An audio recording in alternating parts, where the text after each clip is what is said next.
यो जिफानको कुरामा चाहिँ जिफान चाहिँ अर्को बाटो गयो। जिफानलाई घर बनाउनु पर्थेन, घर बनाउनु गयो जिफान, होइन? तपाईँको विचारमा घर बनाउन आवश्यक थिएन।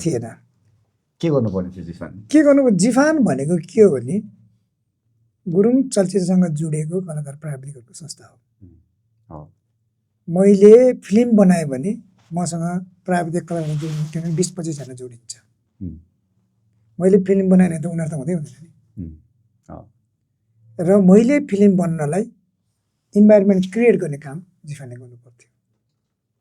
एउटा प्रोड्युसरलाई उदाहरण म है, प्रोड्युसरहरूलाई उनीहरूलाई त्यो वातावरण क्रिएट गरिदियो भने न उनीहरूले फिल्म बनाउँछ। हामी गर्व साथ भन्छौँ नेपाली फिल्म पछिको गुरुङ फिल्म हो भनेर, तर हाम्रो गुरुङ फिल्म मेकरहरूलाई सिन्डिकेट लागू गरिरहेछ कि।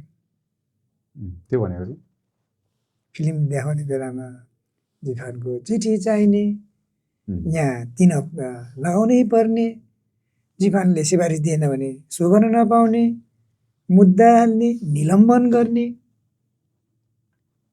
त्यो काम जिफानले गर्ने होइन। खै त निर्मातालाई प्रोत्साहन गरेको? निर्माताहरूलाई प्रोत्साहन गरिदिए पो एउटा फिल्म निर्माण भयो भने बल्ल उसँग जोडिएको प्राविधिक कलाकार बाँच्छ। प्राविधिक कलाकार कसरी बाँच्छ? त्यो क्रिएट भएन।